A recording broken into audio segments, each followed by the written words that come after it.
우리 집에서 당장 나가. 밥값도 못하는 녀석. 겨울밤의 칼바람이 준수의 온몸을 휩쓸었습니다. 12살 준수의 마른 어깨가 얇은 점퍼 속에서 떨고 있었죠. 고모는 옷가방을 내던졌고 철문은 무심하게 닫혔습니다. 고모 너무 추워요. 제발 문 좀 열어주세요. 준수의 꽁꽁 원손으로 문을 한참을 두드려 봤지만 대답은 없었습니다. 오직 침묵만이 돌아왔어요. 사연 시작 전 구독, 좋아요와 함께 어디서 보고 계신지 댓글로 남겨주세요. 사연 시작합니다. 추위에 몸을 웅크린 채 한참을 앉아있다가 온몸이 어는 듯한 느낌의 준수는 일어났습니다. 무작정 밤거리를 걷던 준수의 코끝을 따뜻한 순대 국밥 향기가 스쳤습니다. 골목 끝 희미한 불빛 아래 간판이 보였습니다. 최명자 순대국밥, 그 이름은 준수의 운명을 바꿀 첫 문장이었습니다. 순대국밥집 앞에서 준수는 망설였습니다. 배고픔과 추위가 온몸을 휘감았지만 얼마 남지 않은 자존심이 발걸음을 붙들었습니다. 가게 창문으로 비치는 따뜻한 불빛이 그를 유혹했고 비어있는 주머니가 그를 절망시켰습니다. 아이고, 이 추운 날에 뭐 하는 거니? 예상치 못한 목소리에 준수는 화들짝 놀라 뒤를 돌아보았습니다. 빗물이 고인 웅덩이를 피해 장화를 쉬는 할머니가 시장 골목에서 나오고 있었어요. 주름진 얼굴에 날카로운 눈빛이 반짝였지만 그 안에는 따스함이 담겨 있었습니다. 저 그냥 지나가다가 준수의 목소리가 떨렸습니다. 할머니는 준수의 얇은 점퍼와 창백한 얼굴을 후보더니 한숨을 내쉬었습니다. 밥 먹었니? 준수는 대답 대신 고개를 숙였습니다. 발끝에 시선을 고정한 채 손가락만 밥이 움직였습니다. 들어와. 밥 한 그릇이 사람을 살린단다. 준수는 머뭇거렸습니다. 고모의 말이 귓가에 맴돌았습니다. 밥값도 못하는 놈, 그 말이 가슴을 찔렀습니다. 저 돈이, 할머니는 말을 끊었습니다. 돈은 나중에 생각해. 사람은 굶으면 죽어. 그럼 무슨 소용이겠니? 식당 안으로 들어서자 따뜻한 김과 고소한 냄새가 준수를 반겼습니다. 구석 테이블에 앉은 준수 앞에 뜨거운 순대 국밥 한 그릇이 놓였습니다. 할머니는 거친 손으로 숟가락을 건네며 말했습니다. 난 최명자라고 해. 여기 주인이야. 넌 강준수예요. 목소리가 떨렸습니다. 몇 살이니? 12살이요. 명자의 눈에 순간 놀라움이 스쳤습니다. 12살의 밤중에 혼자 집은 준수는 숟가락을 들었다 놓았다를 반복했습니다. 배고픔과 자존심 사이에서 갈등하는 모습이 역력했습니다. 그의 손이 미세하게 떨렸습니다. 아냐. 대답하지 않아도 돼. 어서 먹어. 식으면 맛없어. 명자의 목소리가 부드러워졌습니다. 준수는 조심스레 한 숟가락을 떴습니다. 뜨거운 국물이 목구멍을 타고 내려가자 그제야 얼어붙었던 몸이 살아나는 것 같았습니다. 순대의 부드러운 식감과 진한 국물의 맛에 준수는 순간 모든 걱정을 잊었습니다. 두 번째 숟가락은 더 빠르게 들었고 세 번째부터는 거의 허겁지겁 먹기 시작했습니다. 명자는 말없이 지켜보다가 라디오를 틀었습니다. 작은 라디오에서 나오는 소리가 식당을 채웠습니다. 시내 구도심 재개발 계획이 본격화됩니다. 오래된 시장 일대가 포함된 이번 개발은 명자의 표정이 순간 굳었습니다. 그러나 곧 준수에게 눈길을 돌리며 표정을 풀었습니다. 식당 벽에는 낡은 액자 하나가 걸려 있었습니다. 군복을 입은 젊은 남자가 환고 있었어요. 준수가 그 사진을 바라보자 명자의 시선도 그쪽으로 향했습니다. 내 아들이야. 지금은 멀리 있어? 명자의 목소리에는 말로 표현할 수 없는 무게가 실려 있었습니다. 준수는 직감적으로 더 묻지 않았습니다. 어린 나이에도 상실의 무게를 알아차릴 수 있었습니다. 식사를 마친 후 준수는 그릇을 비우고 조심스레 물었습니다. 설거지라도 할까요? 명자는 고개를 저었습니다. 오늘은 늦었어. 어디 갈 데는 있니? 준수의 침묵이 대답을 대신했습니다. 명자는 식당 뒤편으로 준수를 데려갔습니다. 여기 창고 옆에 작은 방이 있어? 오늘은 여기서 자. 문 비밀번호는 0514야. 추우면 언제든 들어와. 이불도 있으니 따뜻하게 자. 준수의 눈에 눈물이 고였습니다. 감사함을 표현할 단어를 찾지 못한 채 그저 고개를 숙였습니다. 내일 아침에 이야기하자. 밥값은 걱정 말고. 명자가 떠난 후 준수는 작은 방에 홀로 남았습니다. 낡은 담요를 끌어당겨 몸을 감쌌습니다. 오래된 매트리스였지만 길거리 벤치보다 천국 같았습니다. 창밖으로 별이 보였고 준수는 처음으로 안전하다는 느낌을 받았습니다. 따뜻한 국밥이 채운 건 단순히 배고픔만이 아니었습니다. 준수의 마음속에 희미한 희망이 자라기 시작했습니다. 밥 한 그릇이 사람을 살린다는 명자의 말이 귀가에 맴돌았습니다. 오늘 밤 그 말은 단순한 위로를 넘어 준수의 삶을 바꿀 첫 번째 진리가 되었습니다. 고맙습니다. 준수는 어둠 속에서 속삭였습니다. 누구에게 하는 말인지도 모른 채 그저 감사함이 절로 나왔습니다. 그리고 오랜만에 편안한 잠에 빠져들었습니다. 새벽 4시 창문 너머로 별빛이 사라져가는 시간에 준수는 눈을 떴습니다. 낯선 천장에 잠시 당황했지만 곧 자신이 어디에 있는지 기억났습니다. 따스한 이불 속에서 벗어나는 것이 아쉬웠지만 어젯밤 명자의 따뜻한 밥 한 그릇을 떠올리며 자리에서 일어났습니다. 어린 나이에도 빚을 갚는다는 마음으로 준수는 조용히 식당으로 향했습니다. 벌써 일어났니? 준수는 깜짝 놀랐습니다. 명자가 이미 주방에서 큰 냄비에 물을 붓고 있었습니다. 새벽빛이 창문으로 스며들어 그의 주름진 얼굴을 비추고 있었습니다. 제가 도울 일이 있을까 해서요. 준수의 목소리는 조심스러웠습니다. 명자는 잠시 준수를 바라보더니 고개를 끄덕였습니다. 그럼 저기 대걸레로 바닥부터 닦아볼래? 손님 오기 전에 가게는 반짝반짝해야 해. 준수는 열심히 대걸레질을 하며 명자의 움직임을 관찰했습니다. 뼈가 도드라진 손으로 재료를 손질하는 모습에는 수십 년의 시간이 담겨 있었습니다. 커다란 냄비에서는 뽀얀 김이 올라왔고 명자는 정성의 거품을 걷어냈습니다. 순대국밥 육수는 5시간은 끓여야 제맛이 나온다. 시간을 속이면 맛도 속는 법이지. 준수는 고개를 끄덕이며 귀 기울였습니다. 명자의 말 한마디 한마디가 마치 보물을 얻는 듯 했습니다. 청결은 기본 중의 기본이야. 손님이 먹는 음식인데 내 입에 들어갈 것처럼 깨끗해야지. 아침 7시 준수는 학교 갈 준비를 했습니다.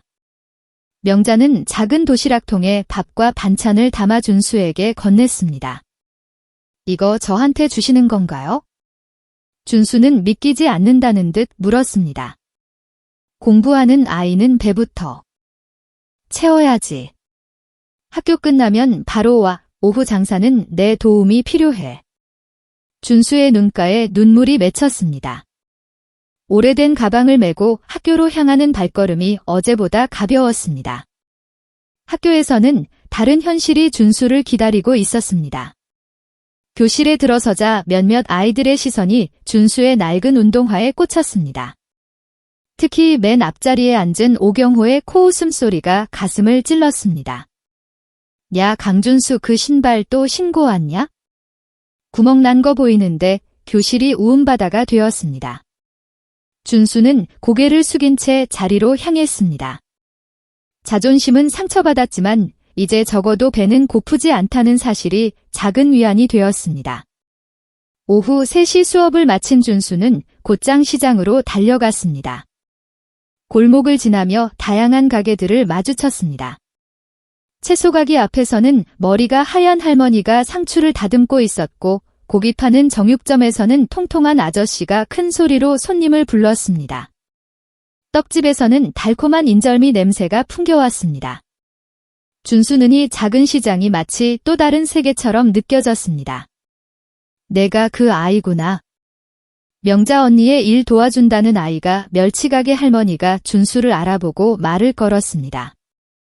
준수는 놀랐지만 공손히 인사를 했습니다. 순대국밥집이 훨씬 활기차졌어. 힘들겠지만 열심히 해. 준수는 처음으로 누군가에게 인정받는 기분을 느꼈습니다.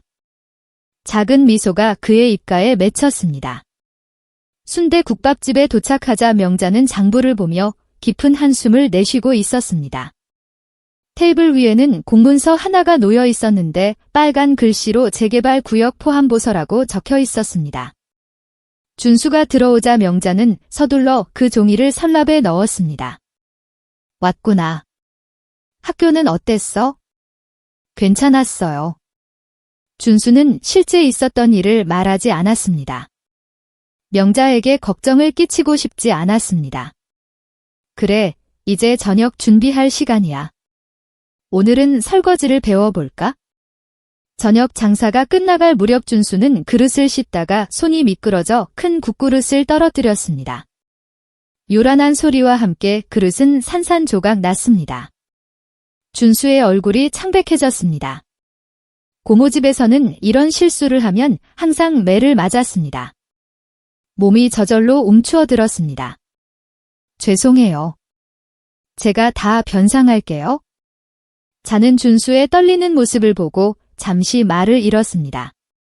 그러다 천천히 다가와 준수의 손을 살폈습니다. 다친 데는 없니? 그릇이 깨진 게 대수냐? 사람이 다치지 않은 게 중요하지? 명자의 부드러운 목소리에 준수의 눈물이 왈칵 쏟아졌습니다. 그동안 얼마나 많은 공포 속에 살아왔는지 그제야 실감했습니다. 명자는 아무 말 없이 준수의 등을 토닥였습니다. 밤이 깊어지고 가에 문을 닫은 후 준수는 자신의 작은 방으로 돌아갔습니다. 책가방을 열자 낯선 물건이 눈에 띄었습니다. 붉은색 목도리였습니다. 낡았지만 깨끗하게 빨아놓은 듯 했습니다. 목도리를 만지작거리던 준수는 문득 식당에서 명자의 뒷모습을 떠올렸습니다. 아침 일찍 일어나 육수를 끓이고 손님을 맞이하고 장부를 보던 그 모습. 그리고 이제는 자신의 가방에 몰래 목도리를 넣어준 그 마음. 준수는 목도리를 꼭 껴놨습니다. 창밖으로 달빛이 스며들었습니다. 준수는 작은 책상 위에 교과서를 펼쳤습니다. 명자의 말대로 공부도 열심히 해야 했습니다. 어제와는 다른 오늘 그리고 내일에 대한 작은 희망이 가슴속에서 자라고 있었습니다. 그것은 마치 명자의 순대국밥 육수처럼 천천히 가지만 깊은 맛을 내며 준수의 삶을 채워가고 있었습니다. 순대국밥집에서의 일상이 자리 잡아가던 어느 날 준수는 명자에게 자신의 과거를 조금씩 털어놓기 시작했습니다. 새벽 육수를 끓이며 나누는 대화 속에서 준수의 이야기가 한 조각씩 드러났습니다. 준수의 엄마는 베트남 출신이었고 한국에서 적응하지 못한 채 경제적으로 무능했던 아버지를 떠났다는 것, 그리고 술에 취해 살던 아버지가 6개월 전 세상을 떠났다는 사실이 명자의 가슴을 아프게 했습니다. 준수의 목소리는 담했지만 눈빛의 서린 상실감은 깊었습니다. 아버지가 남긴 보험금이 있었어요. 3천만 원이요. 명자는 숟가락을 내려놓았습니다. 그 돈은 어떻게 됐니? 준수의 눈빛이 흐려졌습니다. 고모와 고모부가 저를 키워준다면서 맡아달라고 했어요. 처음엔 잘해줬는데 더 이상 준수는 말을 잇지 못했습니다. 그런 준수를 보면서 명자는 마음이 아팠습니다. 다음 날 오후 준수가 학교를 마치고 시장 입구를 지나고 있을 때였습니다. 낯익은 목소리가 그의 귀가를 때렸습니다. 고개를 돌리자 고모 정숙과 고모 병수가 서 있었습니다. 특히 고모부의 얼굴은 술기운으로 붉게 달아올라 있었습니다. 준수의 심장이 빠르게 뛰기 시작했습니다. 거기서 너 요새 어디서 지내는 거야? 정숙의 날카로운 목소리에 준수는 그 자리에 얼어붙었습니다. 주변을 지나던 시장 손님들이 흘깃거리며 쳐다보았습니다.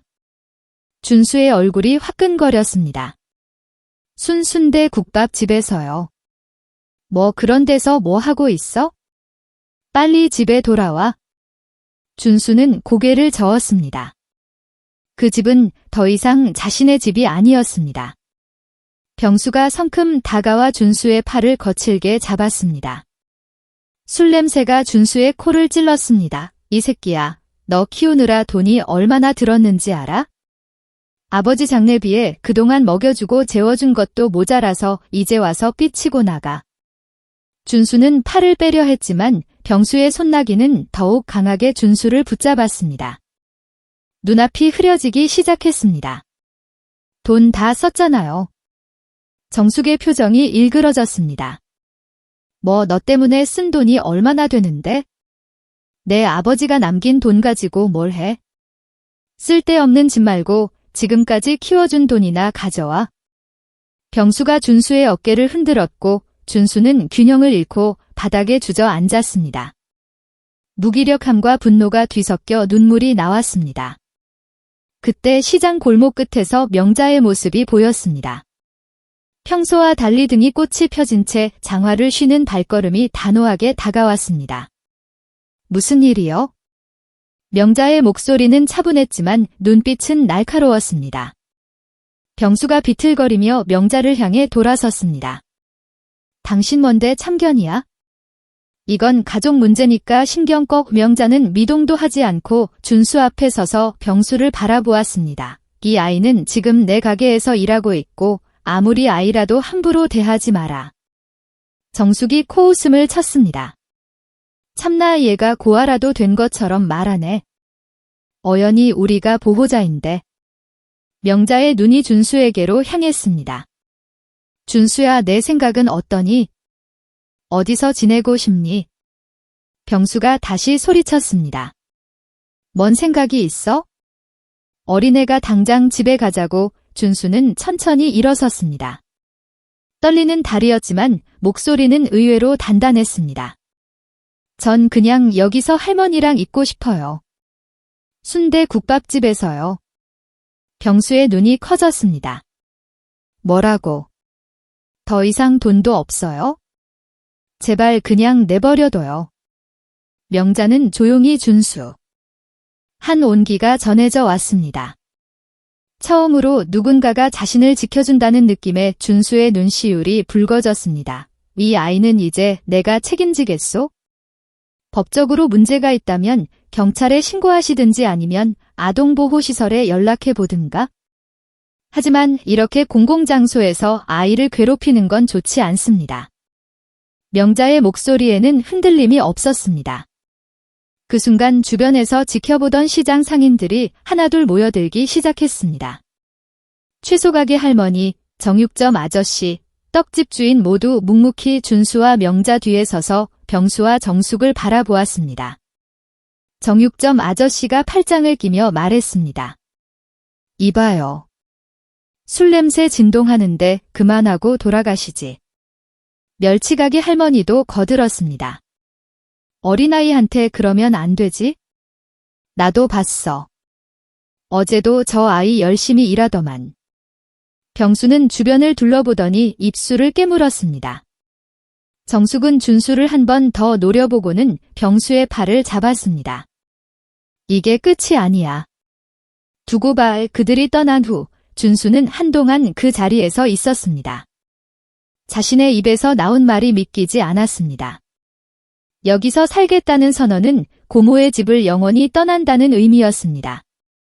그것은 두렵지만 동시에 새로운 시작을 의미했습니다. 준수야, 괜찮니?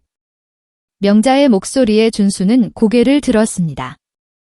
시장 상인들이 걱정스러운 표정으로 준수를 바라보고 있었습니다. 그들의 눈빛에서 준수는 처음으로 진정한 따뜻함을 느꼈습니다. 이것이 진짜 가족의 모습일지도 모른다는 생각이 문득 들었습니다.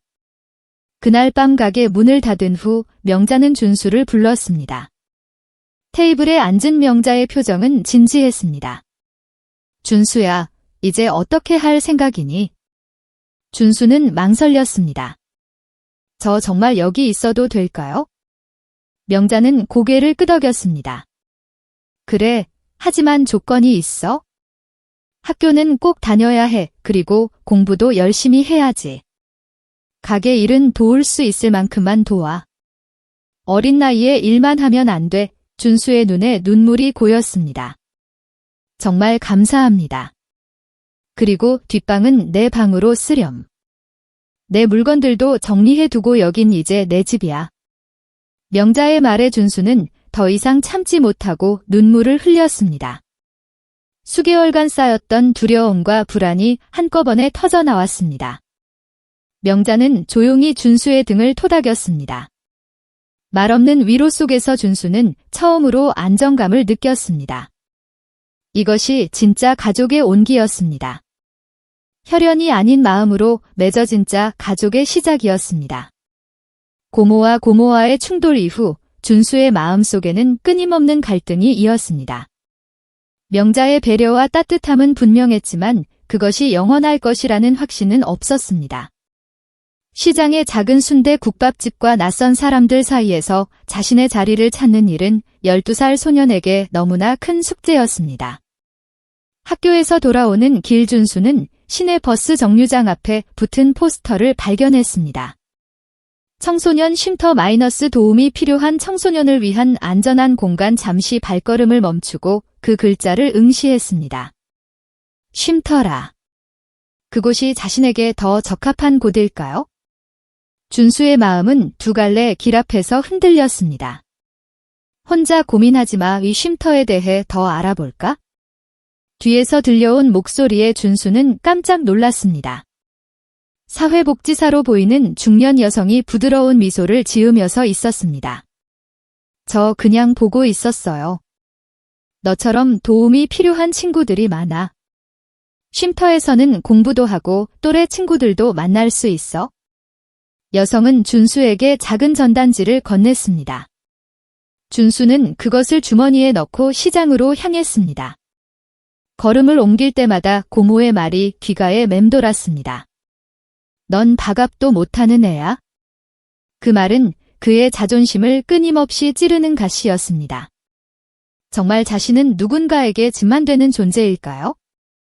가슴 한구석이 무겁게 가라앉았습니다.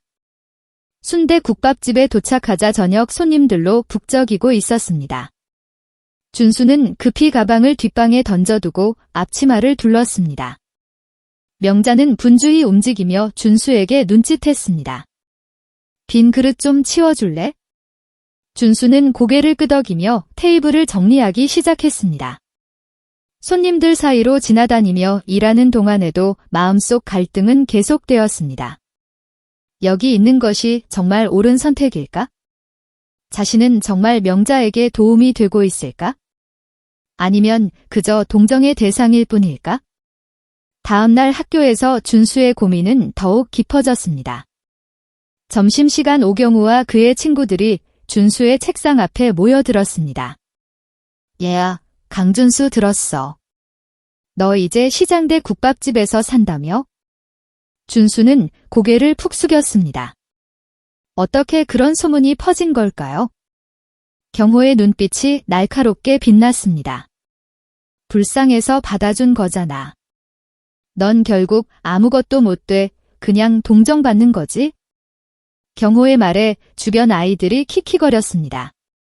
준수의 손이 책상 아래에서 떨렸습니다.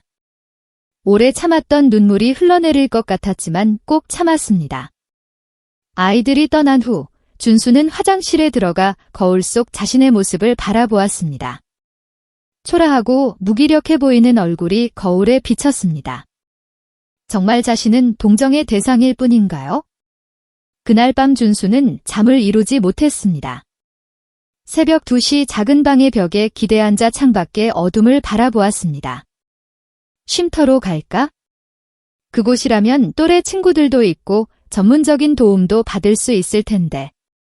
하지만 명자를 떠난다는 생각은 가슴을 아프게 했습니다. 난 어떻게 살아야 하지? 작은 목소리로 중얼거렸습니다. 자신의 존재 가치를 증명하고 싶었지만 어떻게 해야 할지 막막했습니다. 그때 부엌에서 희미한 불빛이 새어나오는 것을 발견했습니다. 준수는 조용히 문을 열고 나갔습니다. 명자는 이른 새벽부터 일어나 육수를 끓이고 있었습니다. 부부정한 등 주름진 손무 그럼에도 불구하고 꿋꿋하게 일하는 모습이 준수의 가슴을 울렸습니다. 왜 일어났니? 아직 일찍인데.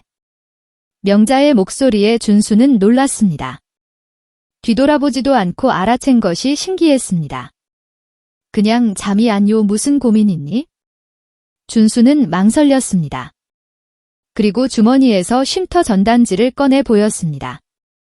명자는 잠시 그것을 바라보더니 천천히 고개를 끄덕였습니다. 가고 싶니? 명자의 표정에는 비난이나 실망이 없었습니다. 오직 이해와 존중만이 담겨 있었습니다. 준수는 그제야 마음속 말을 꺼냈습니다. 제가 여기 있어도 될지 모르겠어요. 제가 정말 도움이 되는 건지? 명자는 잠시 육수를 저으며 생각에 잠겼습니다. 준수야, 내가 너에게 뭐라고 말했지? 밥 한 그릇이 사람을 살린다고. 준수는 고개를 끄덕였습니다. 그건 내가 밥을 먹어서가 아니라 내가 밥을 만드는 법을 배워서야. 혼자서도 살아갈 수 있는 힘을 주는 거지. 명자의 말에 준수의 눈이 커졌습니다. 그것은 단순한 동정이 아닌 자립을 향한 가르침이었습니다. 어제 내가 만든 김치 맛있더라. 오늘도 그거 좀 줘봐. 준수는 놀랐습니다. 어제 자신이 처음으로 만든 김치를 알아보셨다니 명자가 알려준 대로 만들긴 했지만 그저 서툰 솜씨였을 뿐인데 준수는 조심스레 김치를 내왔습니다. 역시 내 덕에 순대국밥이 더 맛있어졌어. 명자 사장님 혼자서 다 하기 버거웠을 텐데 내가 도와주니 훨씬 좋구나. 아저씨의 말에 준수의 가슴에 따뜻한 기운이 번졌습니다. 자신의 존재가 누군가에게 도움이 된다는 사실. 그것도 단순한 동정이 아닌 진정한 가치를 인정받는다는 것, 그 느낌은 준수가 지금까지 알지 못했던 새로운 감정이었습니다. 저녁 가게 문을 닫고 난 후 준수는 명자에게 다가갔습니다. 하루 종일 마음속에서 숙성된 결심이 이제 단단하게 맺어져 있었습니다. 사장님, 저 명자는 설거지를 멈추고 준수를 바라보았습니다. 저 여기 남아서 배우고 싶습니다. 정말로요. 준수의 목소리는 떨리지만 확고했습니다. 명자의 눈가에 주름이 더 깊게 패이며 미소가 번졌습니다. 그래, 그럼 내일부터 육수 만드는 법부터 제대로 가르쳐 주마. 그날 밤 준수는 오랜만에 편안한 잠에 빠져들었습니다. 꿈속에서 그는 커다란 주방에 서서 많은 사람들에게 음식을 대접하고 있었습니다. 더 이상 동정의 대상이 아닌 스스로의 가치를 만들어가는 꿈이었습니다. 쉼터 전단지는 이제 서랍 깊숙이 접혀 있었지만 그것은 버림이 아닌 선택의 결과였습니다. 준수는 자신의 길을 선택했고 그 길에서 자신의 가치를 찾아가기로 했습니다. 결심을 내린 후 준수의 삶은 새로운 궤도에 올랐습니다. 이제 그는 단순히 순대국밥집에 머무는 아이가 아니라 그곳의 일원이 되어가고 있었습니다. 매일 아침 새벽 4시 반 명자보다 조금 늦게 일어나 가게 준비를 돕는 것으로 하루가 시작되었습니다. 처음에는 바닥 청소와 테이블 닦기 같은 단순한 일만 했지만 점차 더 많은 것을 배워갔습니다. 어느 날 아침 명자는 준수에게 낡은 장부를 내밀었습니다. 이제 이것도 배워볼래? 준수는 호기심 어린 눈으로 장부를 바라보았습니다. 빽빽하게 적힌 숫자들과 메모들이 가득했습니다. 이게 뭐예요? 가게 장부야. 매일 들어오는 돈과 나가는 돈을 기록하는 거지? 장사는 숫자를 알아야 해. 다음 날부터 준수는 학교 공책 한 권을 가져와 장부 정리를 시작했습니다. 소고기 2kg, 돼지 내장 3kg, 사람 대 재료가 들어오고 나가는 양을 꼼꼼히 기록했습니다. 처음에는 헷갈리고 어려웠지만 숫자를 정리하는 과정에서 준수는 이상한 성취감을 느꼈습니다. 청소년의 호기심과 날카로운 관찰력으로 준수는 금세가의 운영의 기본을 터득했습니다. 재고 관리뿐만 아니라 준수는 어느새 손님들의 패턴도 파악하기 시작했습니다. 월요일 아침 7시에는 공사장 인부들이 단체로 오고 목요일 점심에는 근처 사무실 직원들이 자주 찾았습니다. 준수는 이런 정보를 모두 공책에 적어 두었습니다. 그리고 한 가지 재미있는 사실을 발견했습니다. 손님들이 가장 많이 찾는 시간대에는 항상 순대국밥이 부족했습니다. 사장님, 목요일에는 순대를 조금 더 준비해야 할 것 같아요. 제 기록을 보니까 항상 부족해요. 명자는 준수의 말에 잠시 놀란 표정을 지었다가 이내 미소를 지었습니다. 내 말이 맞구나. 내가 몇 년을 장사했는데 그걸 몰랐어. 역시 젊은 눈이 필요하긴 하네. 준수의 공헌은 거기서 그치지 않았습니다. 어느 날 학교 미술 시간에 그린 그림을 들고 온 준수는 조심스럽게 명자에게 보여주었습니다. 순대국밥집을 알리는 작은 포스터였습니다. 색연필로 정성껏 그린 국밥 그림과 가게 위치가 표시되어 있었습니다. 이거 제가 그려봤어요. 시장 입구에 붙여도 될까요? 명자는 준수의 그림을 들여다보며 감탄했습니다. 이렇게 잘 그리는 줄 몰랐네. 물론 붙여도 돼. 준수는 학교에서 돌아오는 길에 시장 상인들에게도 자신이 그린 포스터를 나눠주었습니다. 멸치가게 정육점 떡집. 모두들 기꺼이 받아주었고 일부는 자신의 가게 창문에 붙여주기도 했습니다. 준수의 마음속에는 작은 자부심이 피어났습니다. 처음으로 자신이 무언가에 기여하고 있다는 느낌이 들었습니다. 학교에서도 준수의 변화는 계속되었습니다. 용기를 내어 정보부 동아리에 가입한 준수는 컴퓨터 기초를 배우기 시작했습니다. 동아리 선배들은 워드 프로세서와 간단한 그래픽 프로그램 사용법을 알려주었고 준수는 그 지식을 바로 활용했습니다. 학교 컴퓨터실에서 반과 후에 남아가게 광고 전단을 만들기 시작했습니다. 컴퓨터로 만든 깔끔한 전단은 손으로 그린 포스터보다 훨씬 전문적으로 보였습니다. 와, 이걸 내가 만든 거야? 명자는 준수가 건넨 전단을 보며 놀라움을 감추지 못했습니다. 순대국밥 사진과 가격, 영업시간이 깔끔하게 정리되어 있었습니다.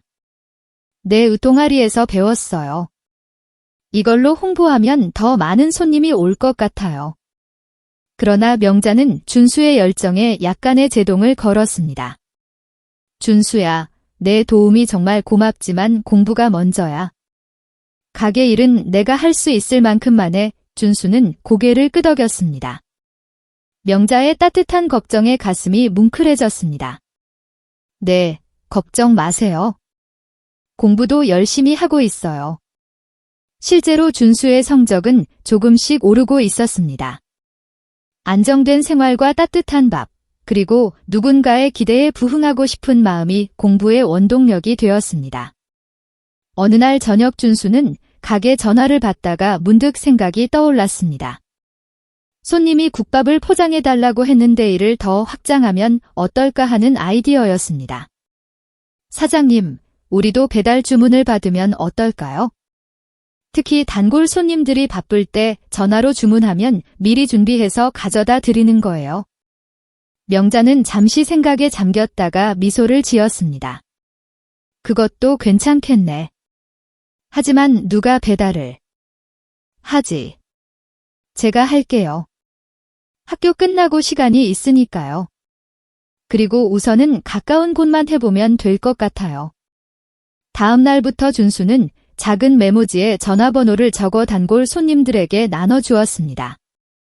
전화 주문 가능합니다라는 문구와 함께 놀랍게도 첫날부터 3명의 단골이 전화 주문을 했습니다. 준수는 학교가 끝나자마자 달려와 조심스럽게 포장된 국밥을 들고 배달을 나갔습니다. 명자는 걱정스러운 눈빛으로 준수를 바라보았지만 돌아온 준수의 얼굴에는 자랑스러움이 가득했습니다. 사장님, 다들 너무 좋아하셨어요. 내일도 주문하시겠대요. 어느 날 시장 상인의 모임에서 돌아온 명자의 표정이 밝았습니다. 준수야, 좋은 소식이 있어. 다음 달에 시장 먹거리 축제가 열린데 우리 가게도 참가하기로 했어. 준수의 눈이 반짝였습니다. 정말요? 와, 더 많은 사람들이 우리 순대국밥을 맛볼 수 있겠네요. 그래, 준비할 게 많을 거야. 내 아이디어도 필요할 것 같아. 준수는 가슴이 부풀었습니다. 이제 그는 단순한 도움이 아닌 가게의 중요한 일원으로 인정받고 있었습니다. 그러나 모든 변화가 긍정적인 것만은 아니었습니다. 다음 날 학교에서 준수는 오경호와 그의 친구들이 나누는 대화를 우연히 엿듣게 되었습니다.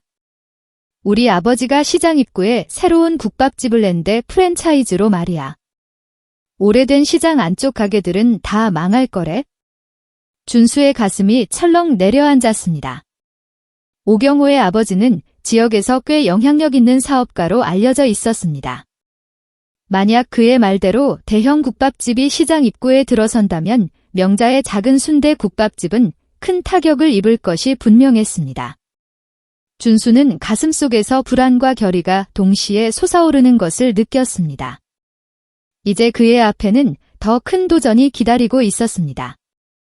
장마철 어느 날 하늘에서는 쉴 새 없이 빗줄기가 쏟아졌습니다.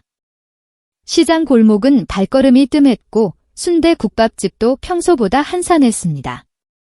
준수는 창가에 앉아 빗방울이 유리창을 타고 흘러내리는 모습을 멍하니 바라보고 있었습니다. 갑자기 문이 열리며 비에 흠뻑 젖은 노인이 한 분 들어오셨습니다. 떡집에서 일하시는 김할아버지였습니다. 아이고, 비가 이렇게 많이 올 줄 몰랐네. 명자는 재빨리 다가가 수건을 건네며 자리로 안내했습니다. 어머나 많이 젖으셨네요. 여기 앉으세요. 감기 들겠어요. 명자는 주방으로 들어가 따뜻한 차를 내왔고 뒤로 돌아가 작은 전기 난로를 가져와 할아버지 옆에 놓았습니다. 그리고는 할아버지의 젖은 외투를 조심스레 받아 뒤쪽에 걸어 말리기 시작했습니다. 준수는 그 모습을 조용히 지켜보았습니다. 명자의 행동에는 어떤 계산도 없었습니다. 그저 자연스러운 배려였습니다. 할아버지는 감사의 인사를 건네 천천히 국밥을 들이켰습니다. 명자는 그 모습을 보며 따뜻한 미소를 지었습니다. 저녁 문을 닫은 후 준수는 명자가 설거지하는 것을 도우며 불쑥 질문을 던졌습니다. 사장님은 왜 그렇게 다른 사람들에게 잘해주세요? 명자의 손이 잠시 멈추었다가 다시 움직이기 시작했습니다. 사람이 사람을 돕는 건 당연한 거야? 특히 우리처럼 작은 시장에선 서로가 서로를 의지하며 사는 거지. 준수는 고개를 끄덕였습니다. 그러나 명자의 눈빛에는 더 깊은 이야기가 숨겨져 있는 듯 했습니다. 다음 날도 비는 계속되었습니다. 준수는 학교에서 돌아와 숙제를 하고 있었고 명자는 내일 쓸 재료를 손질하고 있었습니다. 유리창을 타고 흐르는 빗소리만이 조용한 가게를 채웠습니다. 명자는 문득 벽에 걸린 사진을 바라보더니 깊은 한숨을 내쉬었습니다. 비 오는 날이면 생각나는 사람이 있단다. 준수는 고개를 들었습니다. 명자가 처음으로 자신의 이야기를 꺼내는 순간이었습니다. 저기 사진 속 사람 내 아들이야? 민우라고. 명자의 목소리는 차분했지만 그 안에는 오랜 시간 쌓인 슬픔이 배어 있었습니다. 준수는 숙제를 멈추고 조용히 귀를 기울였습니다. 군대에 갔다가 사고로 돌아왔지? 18비던 내 나이 때 말이야. 그 애도 나처럼 어릴 때부터 가게 일을 도왔어. 나중에는 요리 학교에 가고 싶다고 했었지? 준수의 가슴이 묵직해졌습니다. 명자의 굳은 등과 주름진 손이 새롭게 보였습니다. 그것은 단순한 나이의 흔적이 아니라 깊은 상실의 무게를 견뎌온 흔적이었습니다. 사장님, 많이 보고 싶으시겠어요? 명자는 고개를 끄덕였습니다. 그래. 하지만 내가 온 후로는 마음이 많이 편해졌어. 넌 내게 다시 온 아들 같아. 그 말에 준수의 눈시울이 뜨거워졌습니다. 누군가에게 그런 존재가 된다는 것, 그것은 준수가 지금까지 경험해보지 못한 따뜻함이었습니다. 명자는 준수의 머리를 쓰다듬으며 미소 지었습니다. 울지 마. 내가 잘 자라는 모습을 보는 게 내 즐거움이야. 날이 갈수록 준수와 명자의 관계는 더욱 깊어졌습니다. 어느 날 준수가 학교에서 돌아오자 명자는 수상한 미소를 지으며 뒷방으로 준수를 불렀습니다. 작은 책상 위에는 작은 케이크와 몇 개의 초가 놓여 있었습니다. 오늘이 내 생일이지. 학교 서류에서 봤어. 준수는 놀라움에 말을 잇지 못했습니다. 자신의 생일을 기억해준 사람은 오랜만이었습니다. 아버지가 돌아가시고 고모네 집에서는 그런 것을 신경 쓰는 사람이 없었습니다. 어서 소원 빌고 불어. 준수는 눈을 감고 소원을 빌었습니다. 이 행복이 오래 지속되길. 촛불을 끄고 나서 준수의 눈에는 눈물이 고였습니다. 명자는 조그마한 상자를 건넸습니다. 그 안에는 새 손목 시계가 들어 있었습니다. 시간을 소중히 여기는 사람이 성공한다. 공부할 때도 일할 때도 시간 관리가 중요해. 준수는 시계를 손목에 차며 고개를 숙였습니다. 정말 감사합니다. 제 평생 가장 행복한 생일이에요. 시간이 흐르며 준수는 시장 어르신들과도 친해졌습니다. 특히 스마트폰 사용법을 물어보는 어르신들이 많았습니다. 어느 날 채소가게 할머니가 새 스마트폰을 들고 와 준수에게 도움을 청했습니다. 준수야, 이거 어떻게 사진 찍는 거니? 손주들한테 사진 보내고 싶은데. 준수는 차분히 설명해 드렸고 이것이 소문이 나서 점점 더 많은 어르신들이 준수를 찾아왔습니다. 명자는 그런 준수를 뿌듯하게 바라보았습니다. 내가 우리 시장의 작은 선생님이 됐구나. 어느 날 저녁 준수는 텔레비전에서 고모부가 나오는 것을 보았습니다. 지역 뉴스에 재개발 관련 인터뷰가 나온 것이었습니다. 고모는 재개발 찬성 주민 대표로 인터뷰를 하고 있었습니다. 준수의 얼굴이 굳어졌고 주먹이 저절로 쥐어졌습니다. 그 모습을 본 명자는 조용히 다가와 준수의 어깨에 손을 얹었습니다. 화가 나니 준수는 고개를 끄덕였습니다. 고모부가 재개발을 추진하고 있었네요. 저희 가게도 위험할 수 있겠어요. 명자는 깊은 숨을 내쉬었습니다. 그렇구나. 그래서 그 사람이 그렇게 자신만 했던 거였어? 준수의 눈에 복수심이 서였습니다. 어떻게 그럴 수 있죠? 제 돈을 다 써버리고 이제는 사장님 가게까지. 명자는 준수의 앞에 앉아 그의 눈을 바라보았습니다. 준수야, 복수는 삶을 세운 뒤에나 해라. 지금은 내가 공부하고 성장할 때야. 미움의 시간을 낭비하지 마. 준수는 명자의 말에 잠시 생각에 잠겼습니다. 그녀의 눈에는 깊은 지혜가 담겨 있었습니다. 하지만 그냥 당하고만 있을 순 없잖아요. 물론이지. 당하고만 있진 않을 거야. 하지만 복수가 목적이 되면 결국 내 삶도 망가져. 내가 진정으로 원하는 건 무엇인지 생각해 보렴. 그날 밤 준수는 오랫동안 생각에 잠겼습니다. 자신이 진정으로 원하는 것, 그것은 단순한 복수가 아니라 명자와 같은 따뜻함을 지키는 것이었습니다. 시장 사람들이 서로를 돕고 배려하느니 작은 공동체, 이것이야말로 준수가 지키고 싶은 것이었습니다. 창밖으로 별이 빛나는 밤하늘이 보였습니다. 준수는 마음속으로 결심했습니다. 언젠가 자신도 명자처럼 누군가에게 따뜻한 밥 한 그릇을 내어줄 수 있는 사람이 되겠다고. 그리고 그 따뜻함을 지키기 위해 필요하다면 맞서 싸우겠다고. 시장 먹거리 축제를 앞두고 준수와 명자는 분주의 준비를 시작했습니다. 준수는 학교 정보부 동아리에서 배운 지식을 활용해 특별한 홍보물을 만들었습니다. 최명자 순대 국밥 맛스 50년 전통의 맛이라는 문구와 함께 시장의 옛 모습과 현재 모습을 나란히 배치한 포스터였습니다. 자는 그 포스터를 보고 입을 다물지 못했습니다. 어머나 준수야. 이게 다 내 솜씨니? 준수는 쑥스러운 듯 고개를 끄덕였습니다. 옛날 사진은 최소가의 할머니가 주셨어요. 시장이 처음 생겼을 때 모습이래요. 명자의 눈가에 주름이 깊게 패이며 미소가 번졌습니다. 그때 난 20살도 안 됐을 때였는데 세월이 참 빠르구나. 축제 당일 준수는 아침 일찍 일어나 가게 앞에 작은 부스를 설치했습니다. 명자가 끓인 특별 육수와 준수가 직접 만든 김치 그리고 정육점에서 특별히 공수한 고급 순대까지 모든 준비가 완벽했습니다. 축제가 시작되자 시장은 금세 사람들로 가득 잡고 준수의 홍보 효과인지 최명자 순대국밥집 앞에는 긴 줄이 늘어섰습니다. 이게 그 유명한 최명자 순대국밥이에요. 방송에도 나왔다면서요? 줄을 선 한 여성이 준수에게 물었습니다.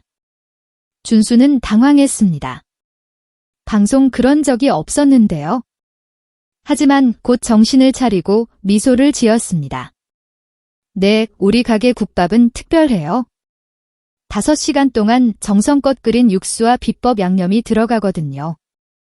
준수의 자신감 있는 설명에 사람들은 더욱 관심을 보였습니다. 금세 준비한 음식의 절반이 팔려나갔고 명자는 주방에서 추가 물량을 준비하느라 바빴습니다. 준수는 손님들의 반응을 살피며 뿌듯함을 느꼈습니다. 특히 자신이 제안한 젊은 층을 위한 매콤한 순대국밥이 인기를 끌자 가슴이 벅차 올랐습니다. 어른들만의 음식이라고 여겨졌던 순대국밥이 젊은이들 사이에서도 화제가 되고 있었습니다. 축제가 끝나고 일주일 후 지역 신문에 작은 기사가 실렸습니다. 시장의 새바람. 순대국밥집의 젊은 일꾼. 기사에는 준수의 사진과 함께 그가 가게에 새로운 활력을 불어넣고 있다는 내용이 담겨 있었습니다. 준수는 처음으로 자신의 이름이 신문에 실린 것을 보고 얼굴이 붉어졌습니다. 사장님 보세요. 제 이름이 신문에 났어요. 명자는 안경을 고쳤으며 기사를 읽었습니다. 우리 준수가 이제 유명 인사가 됐네? 역시 내 눈이 틀리지 않았어. 신문 기사 덕분인지 가게는 더욱 활기를 띠었습니다. 주말에는 줄을 서서 기다려야 할 정도로 손님이 많아졌고 평일에도 자리가 꽉 찰 때가 많았습니다. 명자는 장부를 정리하며 흡족한 표정을 지었습니다. 준수야, 이번 달은 지난 달보다 매출이 30%나 늘었어. 내 아이디어 덕분이야. 준수는 겸손하게 고개를 저었지만 속으로는 크게 기뻤습니다. 자신이 실질적으로 도움이 되고 있다는 것, 그것은 준수에게 무엇보다 값진 성취감을 주었습니다. 학교에서도 준수의 달라진 모습이 눈에 띄었습니다. 사회시간 선생님이 지역경제 활성화를 주제로 발표를 시켰을 때 준수는 망설임 없이 손을 들었습니다. 예전에 소심하고 위축된 모습은 온데간데 없었습니다. 준수는 자신이 경험한 시장의 작은 변화들, 공동체의 힘, 그리고 전통과 새로운 조화에 대해 말했습니다. 발표가 끝나자 교실에는 잠시 정적이 흘렀고 이내 박수 소리가 터졌습니다. 정말 실제 경험에서 우러나오는 발표였어요. 준수가 이렇게 자신감 있게 말하는 모습은 처음 보네요. 선생님의 칭찬에 준수는 가슴이 뿌듯했습니다. 심지어 평소 준수를 놀리던 아이들도 다른 시선으로 바라보기 시작했습니다. 그 중에서도 오경호의 표정이 복잡해 보였습니다. 준수를 무시하던 눈빛이 이제는 경계와 호기심이 섞인 모습으로 바뀌었습니다. 어느 날 학교 게시판에 청소년 창업 아이디어 공모전 포스터가 붙었습니다. 준수는 잠시 망설이다가 참가 신청서를 작성했습니다. 주제는 지역 전통 사업의 현대화. 준수는 자신이 순대국밥집에서 적용한 모든 아이디어를 정리하고 더 나아가 전통시장 전체를 활성화할 수 있는 방안을 제안했습니다. 온라인 주문 시스템, 젊은 층을 위한 메뉴 개발, 시장 스토리텔링을 통한 홍보 등 준수의 제안은 실제 경험에서 우러나온 것이었습니다. 공모전 결과 발표일 준수는 떨리는 마음으로 결과를 확인했습니다. 그리고 자신의 이름이 대상 수상자로 적혀 있는 것을 발견했습니다. 상금 100만 원과 함께 지역 상공회의소에서 주최하는 멘토링 프로그램 참가 기회까지 얻게 되었습니다. 준수는 기쁨에 가득 차 가게로 달려갔습니다. 사장님, 제가 공모전에서 대상을 탔어요. 명자는 준수를 꼭 안아주었습니다. 정말 대단하다. 나는 내가 항상 특별하다고 생각했어. 준수는 상금을 어떻게 쓸지 고민했습니다. 일부는 학교에 필요한 것들을 사고 나머지는 가게에 투자하고 싶었습니다. 그러나 명자는 단호하게 고개를 저었습니다. 그 돈은 내 미래를 위해서 가게는 내가 알아서 할 테니 준수의 성공이 뉴스에 소개되자 예상치 못한 전화가 걸려왔습니다. 준수가 전화를 받자 오랫동안 듣지 못했던 목소리가 들려왔습니다. 고모였습니다. 준수야, 고모야, 내가 이렇게 잘 되고 있다니 정말 기쁘다. 텔레비전에서 봤어. 우리 조카가 이렇게 유명해질 줄 누가 알았겠니? 준수의 표정이 굳어졌습니다. 고모의 목소리는 다정했지만 그 밑에 깔린 의도가 느껴졌습니다. 성공하면 우리 집으로 돌아와라. 우리가 진짜 가족이자니 내 앞길을 우리가 잘 도와줄게. 전화를 끊은 후 준수는 한동안 움직이지 못했습니다. 고모의 말이 머릿속을 맴돌았습니다. 진짜 가족. 그들이 준수의 진짜 가족이었나요? 불안감이 가슴을 조여왔습니다. 그날 저녁 준수는 명자가 평소보다 많이 기침하는 것을 발견했습니다. 간간이 나오던 기침이 이제는 심하게 들렸고 작은 행동에도 쉽게 숨이 차 보였습니다. 사장님 괜찮으세요? 병원에 가 보는 게 어떨까요? 명자는 손사래를 쳤습니다. 괜찮아. 나이 들면 다 이래? 걱정하지 마. 그러나 다음날 아침 최소하게 할머니가 가게에 들러 명자를 보더니 걱정스러운 표정을 지었습니다. 명자야, 얼굴색이 영 안 좋구나. 내가 아는 좋은 의사 선생님께 가보자. 그냥 두면 안 돼. 결국 명자는 할머니의 권유로 병원 검사를 받기로 했습니다. 준수는 불안한 마음으로 가게를 지키며 명자를 기다렸습니다. 창밖으로 늦가을 햇살이 비치는 가운데 준수의 마음 구석에는 어두운 그림자가 드리워지기 시작했습니다. 행복했던 시간 속에 슬며이 스며드는 불안. 이것이 새로운 시련의 시작일까요? 준수는 깊은 한숨을 내쉬며 계속해서 일에 집중했습니다. 무슨 일이 있어도 자신은 이제 더 이상 도망치지 않을 것입니다. 그것만은 확실했습니다. 지역 문화센터 강당은 수상자들과 가족들로 가득 찼습니다. 청소년 창업 아이디어 공모전 시상식이 열리는 날이었습니다. 준수는 낡았지만 깨끗하게 다린 교복을 입고 긴장된 표정으로 앉아 있었습니다. 명자는 그의 옆에서 손수건을 꼭 쥐고 있었습니다. 기침을 참는 듯한 모습이었지만 오늘만큼은 그 어떤 것도 준수의 영광스러운 순간을 방해하지 않겠다는 의지가 그녀의 눈빛에서 느껴졌습니다. 강준수 학생 최우수상 수상자로 무대에 올라와 주시기 바랍니다. 사회자의 호명에 준수는 잠시 얼어붙었습니다.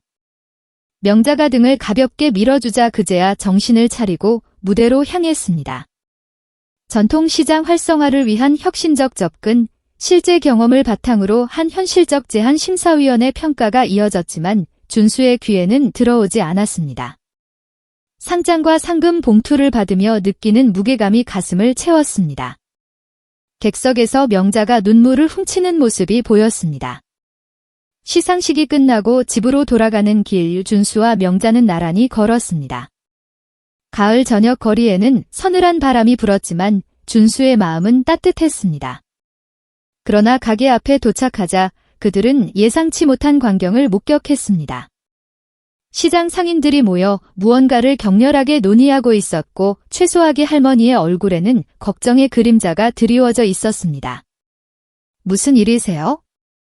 명자가 다가가 물었습니다. 정육점 아저씨가 한숨을 내쉬며 손에 들고 있던 서류를 내밀었습니다. 재개발 확정 통보서야 철거 일정까지 나왔어. 준수의 손에서 상장이 바닥으로 떨어졌습니다. 방금 전까지 느꼈던 성취감이 한순간에 공허해졌습니다. 눈앞이 흐려지는 듯 했습니다. 다음 날 아침 준수는 평소보다 일찍 일어나 가게를 준비했습니다. 명자가 병원에 검사 결과를 받으러 가는 날이었기 때문입니다. 그녀의 기침은 날이 갈수록 심해졌고 얼굴색도 점점 창백해져 갔습니다. 준수는 불안한 마음을 억누르며 손님들을 맞이했습니다. 오전 내내 손님이 끊이지 않았지만 그의 머릿속은 온통 명자와 가게의 미래로 가득 차 있었습니다. 어서 오세요. 습관적으로 인사를 건넸지만 문을 열고 들어온 사람을 보자 준수의 표정이 굳어졌습니다. 오경호의 아버지였습니다. 그는 비싼 정장을 입고 가게 안을 둘러보았습니다. 혼자 있나? 사장은 어디 갔지? 준수는 무례한 말투에 불쾌함을 느꼈지만 최대한 공손하게 대답했습니다. 병원에 가셨습니다. 무슨 일로 오셨나요? 경호 아버지는 의미심장한 미소를 지었습니다. 곧 알게 될 거야. 참 철거 통지 받았지? 시간 낭비하지 말고 빨리 정리하는 게 좋을 거야. 그의 말에 준수의 가슴이 불로 타오르는 듯 했습니다. 하고 싶은 말이 목구멍까지 차올랐지만 꼭 참았습니다. 경호 아버지는 인사도 없이 가게를 나갔고 그 자리에는 불쾌한 기운만 남았습니다. 준수는 테이블을 닦으며 이 모든 상황을 어떻게 헤쳐나가야 할지 고민했습니다. 오후가 되자 명자가 돌아왔습니다. 그녀의 표정만 봐도 좋지 않은 소식임을 직감할 수 있었습니다. 준수는 가게 문을 잠그고 명자를 안쪽 방으로 안내했습니다. 폐암아밀레 말기라고 명자의 목소리는 담담했지만 그 밑에 깔린 두려움을 준수는 느낄 수 있었습니다. 준수의 세계가 무너지는 듯 했습니다. 그동안 쌓아온 모든 희망, 행복이 한순간에 사라지는 느낌이었습니다. 치료는 할 수 있다고 하셨죠? 명자는 잠시 눈을 감았다가 천천히 고개를 저었습니다. 이미 많이 퍼졌대. 항암 치료를 해볼 수는 있지만 효과를 장담할 수 없다고 준수의 눈에서 눈물이 흘러내렸습니다. 자신이 가진 모든 것이 한꺼번에 무너져 내리는 느낌이었습니다. 명자는 그런 준수의 손을 꼭 잡았습니다. 준수야, 울지 마. 사람은 언젠가 다 떠나는 거야. 내가 걱정하는 건 너와 이 가게뿐이야. 준수는 눈물을 삼키며 결심했습니다. 아무것도 포기하지 않겠다고. 그날 밤 그는 컴퓨터 앞에 앉아 밤새도록 자료를 찾았습니다. 재개발 계획, 주민권리, 역사적 가치가 있는 건물 보존 사례 등 모든 정보를 수집했습니다. 그리고 다음 날 아침 시장 상인회를 찾아갔습니다. 주민공청회를 요청해야 합니다. 우리의 목소리를 들려줄 기회가 필요해요. 시장 상인들은 처음에는 의심스러워했지만 준수의 열정과 준비된 자료를 보고 점차 마음을 열기 시작했습니다. 그들 모두가 수십 년간이 자리를 지켜온 사람들이었고 이제 와서 그냥 물러설 수는 없었습니다. 일주일 후 구청 회의실에서 재개발 관련 주민 공청회가 열렸습니다. 준수는 떨리는 마음으로 발표 자료를 준비했습니다. 명자는 병원 치료를 받으며 무리하지 말라는 의사의 충고에도 불구하고 준수를 응원하기 위해 참석했습니다. 회의실은 개발 찬성파와 반대파로 팽팽하게 나뉘어 있었고 긴장감이 감돌았습니다. 이번에 발표할 강준수 학생은 청소년 창업 아이디어 공모전에서 최후 수상을 수상한 학생입니다. 발표를 시작해주세요. 사회자의 소개에 준수는 깊게 숨을 들이마시고 단상에 올랐습니다. 그의 앞에는 개발업자들과 구청 관계자들 그리고 시장 상인들이 앉아 있었습니다. 맨 앞줄에는 경호 아버지가 비웃는 듯한 표정으로 팔짱을 끼고 있었습니다. 안녕하십니까? 저는 최명자 순대국밥집에서 일하고 있는 강준수입니다. 준수의 목소리는 처음에는 떨렸지만 점차 단단해졌습니다. 그는 시장의 역사적 가치, 지역 경제에 미치는 영향, 그리고 공동체의 중요성에 대해 설득력 있게 발표했습니다. 특히 최근 벌인 현대화 노력과 젊은 층의 유입 사례를 구체적으로 제시하며 전통시장이 단순한 구시대의 유물이 아닌 현대적 가치를 지닌 공간임을 강조했습니다. 방안을 제안드립니다.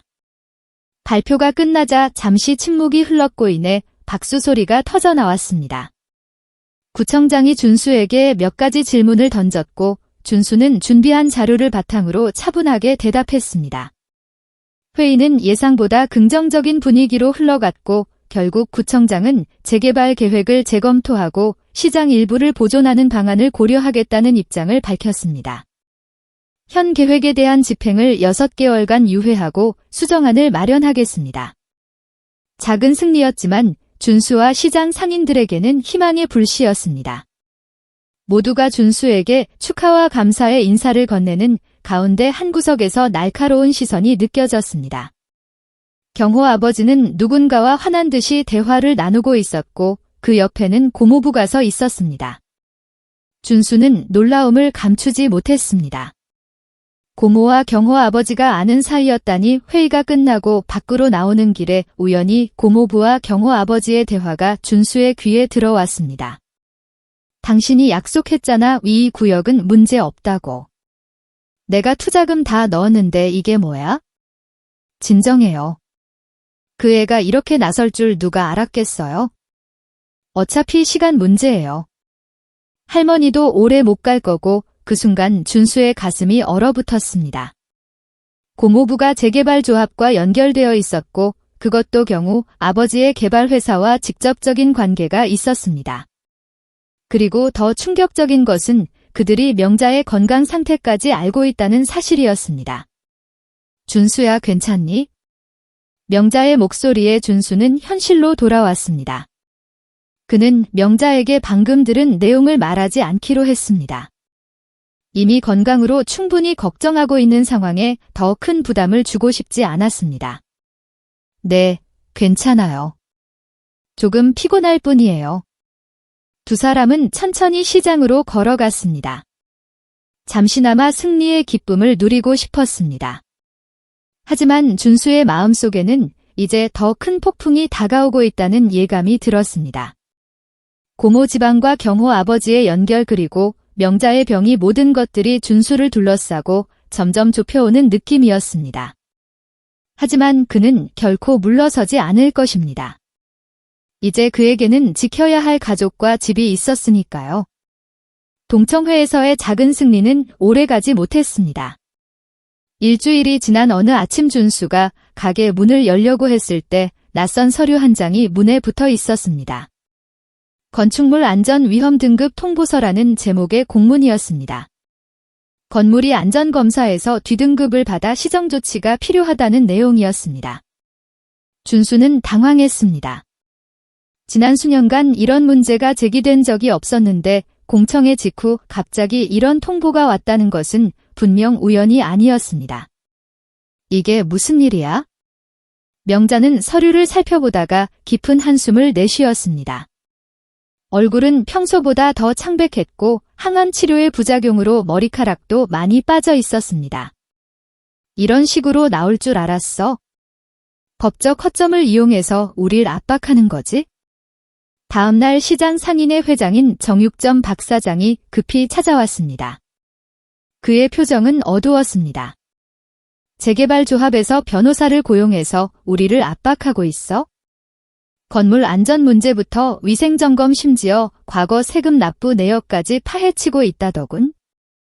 준수는 주먹을 꽉 쥐었습니다. 가슴속에서 분노가 끓어올랐지만 냉정하게 생각해야 했습니다. 어떻게 대응해야 할까요? 일단 우리도 법률 자문을 구해봐야 할 것 같아. 하지만 비용이 만만치 않을 거야. 며칠 후 가게에 대한 압박은 더욱 노골적으로 변했습니다. 아침에 일어나 보니 가게의 전기가 끊겨 있었습니다. 전기회사에 문의했지만 그들은 재개발 구역 정비를 위한 일시적 조치라는 말만 되풀이했습니다. 냉장고 속의 식재료들이 상할 위험에 처했고 준수는 급히 얼음을 사와 임시 방편으로 대처했습니다. 그리고 오후에는 수도마저 끊겼습니다. 사장님, 이대로는 장사를 할 수 없어요. 명자는 지친 표정으로 테이블에 앉아 있었습니다. 평소 같았으면 분노하고 대응했을 텐데 이제는 그럴 기력조차 없어 보였습니다. 신들이 무슨 짓을 해도 우린 버틸 거예요. 준수는 가게 밖에서 들려오는 말소리에 놀라 밖으로 나갔습니다. 시장 입구에서 시위가 벌어지고 있었습니다. 재개발을 찬성하는 사람들이 피켓을 들고 시위를 벌이고 있었고 그 앞에는 경호 아버지가 언론사와 인터뷰를 하고 있었습니다. 낙후된 시장은 지역 발전을 저해하는 요소입니다. 우리는 상인들에게 충분한 보상을 제공할 준비가 되어 있습니다. 학교에서도 상황은 나아지지 않았습니다. 어느 날 준수가 교실에 들어서자 갑자기 웅성거림이 일었습니다. 누군가가 스마트폰을 건네며 화면을 보여주었습니다. 지역 커뮤니티 사이트에 최명자 순대 국밥집 불법 영업 의혹이라는 제목의 글이 올라와 있었습니다. 식품위생법 위반, 세금 체납, 불법 건축물 사용 등 사실 무근의 내용이 익명으로 올라와 있었고 이미 수백 개의 댓글이 달려 있었습니다. 얘야, 이거 내 가게 맞지? 진짜 불법으로 운영한 거야? 같은 반 친구의 물음에 준수는 대답할 말을 잃었습니다. 억울함과 분노가 치밀었지만 해명할 힘조차 없었습니다. 점심시간 복도에서 오경호와 마주쳤습니다. 경호는 비웃음을 띠며 준수 앞에 서 있었습니다. 아직도 그 가게에 매달리고 있냐? 이제 그만 현실을 인정해. 내가 뭘 할 수 있겠어? 준수는 참을 수 없는 분노를 느꼈지만 주먹을 꽉 쥐고 참았습니다. 너희가 무슨 짓을 해도 우리는 포기하지 않을 거야. 포기. 넌 이미 졌어. 그 할머니도 곧 병으로 쓰러질 텐데 내가 뭘 지킨다고 경호의 말에 준수의 눈이 커졌습니다. 명자의 병에 대해 어떻게 알고 있는 건지 그 말은 명백한 위협이었습니다. 가게로 돌아오는 길준수는 시장 분위기가 예전 같지 않음을 느꼈습니다. 몇몇 가게들은 이미 문을 닫았고 상인들의 표정도 어두웠습니다. 세수하게 할머니가 준수를 불러 세웠습니다. 준수야, 김떡집 사장님이 보상금 받고 떠나셨어. 정육점도 다음 주면 문 닫는데 준수의 가슴이 무너져 내렸습니다. 그동안 함께 싸워온 동료들이 하나 둘 떠나가는 현실이 고통스러웠습니다. 할머니도 떠나실 건가요? 아직은 버텨볼 생각이야. 하지만 다들 힘들어. 보상금이 점점 올라가고 있거든. 가게에 돌아오자 명자는 그 어느 때보다 지쳐 보였습니다. 항암 치료 후유증으로 기력이 떨어져 있었고 가게 운영도 점점 어려워지고 있었습니다. 전기와 수도가 끊긴 상황에서 간신히 석유번호로 음식을 준비하고 있었습니다. 사장님, 오늘은 쉬세요. 제가 할게요. 준수는 명자의 손에서 국자를 조심스럽게 받아들었습니다. 명자는 억지로 미소를 지으며 고개를 끄덕였습니다. 준수야, 이렇게까지 할 필요 없어? 우리가 무슨 수로 저 큰 회사들을 이기겠니? 포기하지 마세요. 우리는 반드시 이길 수 있어요. 준수의 확신에 찬 목소리에도 명자의 눈빛은 점점 희미해져 갔습니다. 다음 날 오후 가게 문이 거칠게 열렸습니다. 고모 정숙이 들어왔습니다. 그녀의 뒤로는 고모부 병수가 따라 들어왔습니다. 준수는 그들을 보자마자 경계심이 올라왔습니다. 준수야, 집에 돌아오자. 이제 그만이 고집 부리는 거 그만둬. 고모의 목소리는 달콤했지만 그 안에 숨겨진 의도가 느껴졌습니다. 준수는 단호하게 고개를 저었습니다. 저는 여기가 집이에요. 돌아갈 생각 없습니다. 고모부가 한 발 앞으로 나섰습니다.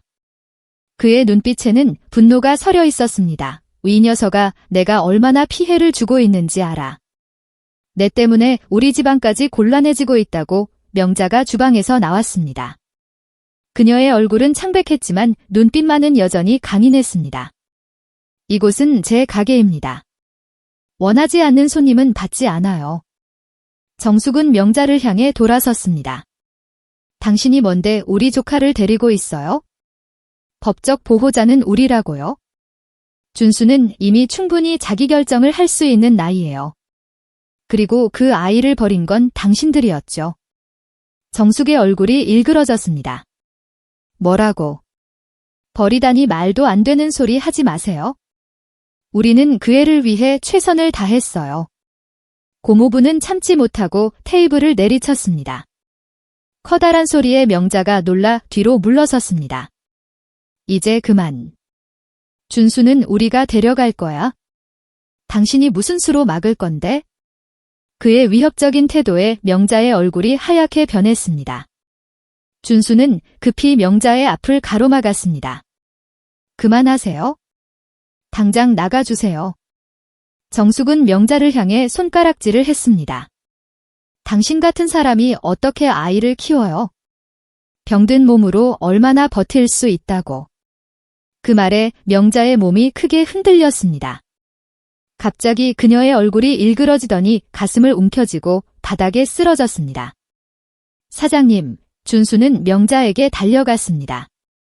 호흡이 가빠지고 의식이 희미해져 가고 있었습니다. 준수는 떨리는 손으로 전화를 들어 119에 신고했습니다. 할머니가 쓰러졌어요. 빨리 와주세요. 정숙과 병수는 당황한 표정으로 써 있었습니다. 준수는 그들을 향해 분노에 찬 목소리로 외쳤습니다. 만족하셨어요. 이제 나가주세요. 구급차가 도착하고 명자는 들것에 실려 병원으로 향했습니다. 준수는 구급차에 올라타며 명자의 손을 꼭 잡았습니다. 의식이 희미한 명자의 입술이 미세하게 움직였습니다. 준수야. 포기하지 마. 준수의 눈에서 뜨거운 눈물이 흘러내렸습니다. 모든 것이 무너져 내리는 듯했지만 그는 결코 포기하지 않을 것입니다. 이제 싸움은 더욱 치열해질 것이고 그는 그 모든 것에 맞설 준비가 되어 있었습니다. 병원 대기실의 차가운 의자에 앉아 준수는 시간이 얼마나 흘렀는지 알 수 없었습니다.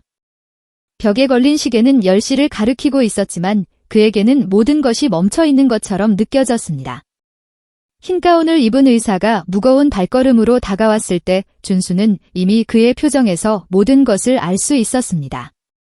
의사는 준수 앞에 조용히 앉았습니다. 폐암이 이미 뇌와 뼈로 전이 되었습니다.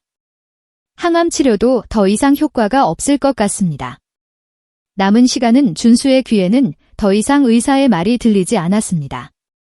그저 남은 시간이라는 말만이 머릿속을 맴돌았습니다. 남은 시간 얼마나 될까요? 한 달, 일주일, 며칠, 준수의 손이 무의식적으로 떨려왔습니다. 면하실 수 있습니다. 병실로 들어서자 창백한 얼굴로 누워있는 명자의 모습이 보였습니다. 항암 치료와 병마와의 싸움으로 그녀의 몸은 이미 많이 야위어 있었습니다. 준수는 조용히 침대 옆에 앉았습니다. 명자는 힘겹게 눈을 떴고 준수를 알아보자 미소를 지었습니다. 준수야, 가게는 어떻게 됐니? 준수는 목구멍이 메어 대답할 수 없었습니다. 명자를 위해 강한 모습을 보여야 한다고 생각했지만 감정이 그를 배신했습니다. 그저 명자의 손을 꼭 잡을 수 있을 뿐이었습니다. 걱정 마세요. 제가 다 알아서 할게요. 다음 날 가게로 돌아온 준수를 기다리고 있는 것은 또 다른 충격이었습니다. 현관에는 강제 집행 예고 딱지가 붙어 있었고 일주일 안에 가게를 비워야 한다는 내용이었습니다. 준수는 종이를 떼어내며 주먹을 꽉 쥐었습니다. 재개발 조합은 명자의 이번 상황을 틈타 빠르게 움직인 것이었습니다. 준수는 이 사실을 명자에게 알리고 싶지 않았지만 곧 다른 방문객을 통해 알게 될 것이 뻔했습니다. 세소가게 할머니와 정육점 아저씨가 가게를 찾아왔습니다. 그들의 표정은 무겁고 슬펐습니다. 준수야, 우리도 이번 주말이면 가게 문을 닫아. 더 이상 버틸 수가 없구나. 정육점 아저씨의 말에 준수는 고개를 끄덕였습니다. 더 이상 그들에게 희망의 말을 건넬 수 없었습니다. 모든 싸움은 끝난 것 같았습니다. 명자 언니는 어떠니? 최소하게 할머니의 질문에 준수는 목을 가다듬었습니다. 얼마 남지 않았대요. 말을 끝내자마자 준수의 눈에서 눈물이 흘러내렸습니다. 더 이상 감정을 억누를 수 없었습니다. 할머니는 조용히 준수를 안아주었고 그제야 준수는 소리내어 울었습니다. 모든 것이 무너져 내리는 순간이었습니다. 병원에서 명자에게 가게 상황을 이야기했을 때 그녀는 이미 알고 있다는 듯이 고개를 끄덕였습니다. 그렇구나. 우리의 싸움은 여기까지인가 보구나. 명자의 목소리는 약했지만 그 안에는 평온함이 담겨 있었습니다. 준수는 그녀의 반응이 의외라고 느꼈습니다. 사장님, 아직 포기하면 안 돼요. 우리가 할 수 있는 방법이 있을 거예요. 명자는 준수의 손을 꼭 잡았습니다. 그녀의 손은 차갑고 마른 나뭇가지 같았습니다. 준수야, 가게에서 마지막으로 한 번 장사를 하자. 우리를 아껴준 손님들을 위해 마지막 영업일이 정해졌습니다. 소식을 들은 단골 손님들과 시장 상인들이 모두 모였습니다. 준수는 새벽부터 일어나 병원에 명자를 모시러 갔습니다. 의사는 만류했지만 명자의 단호한 의지를 꺾을 수 없었습니다. 휠체어에 앉은 명자는 가게에 들어서자 잠시 눈을 감았습니다. 오랜 세월 그녀가 지켜온 공간. 그리고 이제는 영원히 떠나야 할 곳이었습니다. 준수야 함께 마지막 육수를 끓이자. 명자의 지시에 따라 준수는 큰 냄비에 물을 붓고 불을 켰습니다. 명자는 휠체어에 앉아 재료를 손질했습니다. 그녀의 손놀림은 여전히 정확하고 섬세했습니다.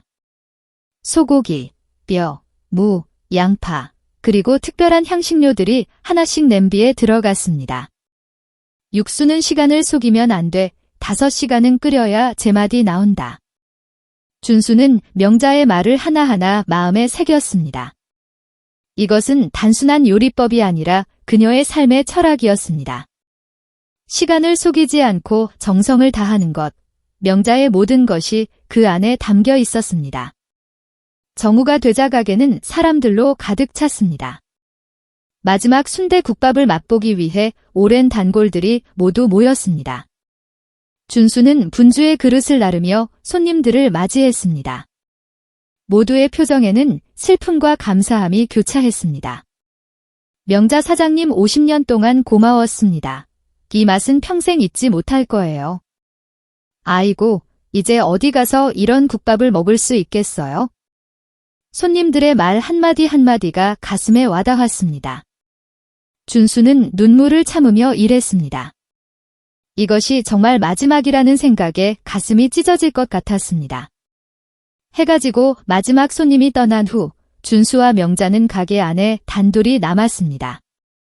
명자는 휠체어에서 천천히 일어나 가게를 둘러보았습니다. 벽에 걸린 오래된 사진들, 바해진 메뉴판, 그리고 수십 년간 사용해온 주방 도구들. 모든 것이 그녀의 인생이었습니다. 준수야, 이리 와봐. 준수는 명자 곁으로 다가갔습니다. 명자는 작은 상자를 꺼내 준수에게 건넸습니다. 이건 내가 평생 모은 레시피야. 그리고 이 가게의 이름을 쓸 수 있는 권리. 내게 주고 싶어. 준수는 상자를 받으며 눈물을 참을 수 없었습니다. 그것은 단순한 유품이 아니라 명자의 평생이 담긴 보물이었습니다. 사장님, 이제 내 길은 여기까지인 것 같구나. 하지만 내 길은 이제 시작이야. 내 길을 가거라. 내가 가르친 것을 기억하고 내 방식으로 새롭게 만들어 가길 바란다. 명자의 말에 준수는 더 이상 참을 수 없이 흐느꼈습니다. 명자는 준수의 등을 토닥이며 미소 지었습니다. 그녀의 눈에도 눈물이 맺혀 있었지만 그 안에는 평화로움이 담겨 있었습니다. 사장님, 절대 포기하지 않을게요. 반드시 사장님의 이름을 지켜내겠습니다. 명자는 고개를 끄덕였습니다. 알고 있어? 내가 그럴 줄 알아? 그래서 내게 모든 것을 맡기는 거야? 그날 밤 준수는 명자를 다시 병원으로 모셨습니다. 그녀의 얼굴은 마지막 장사를 마친 후 더욱 창백해졌지만 눈빛만은 평화로웠습니다. 병실에 도착하자 명자는 준수의 손을 꼭 잡았습니다. 고마워, 준수야. 내가 있어서 내 마지막이 행복했어? 준수는 밤새 명자의 곁을 지켰습니다. 창밖으로 새벽이 밝아올 무렵 명자의 숨소리가 점점 약해졌습니다. 준수는 그녀의 손을 꼭 잡고 있었습니다. 명자의 입술이 미세하게 움직였고 준수는 귀를 기울였습니다. 따뜻한 밥을 끊이지 말 거라.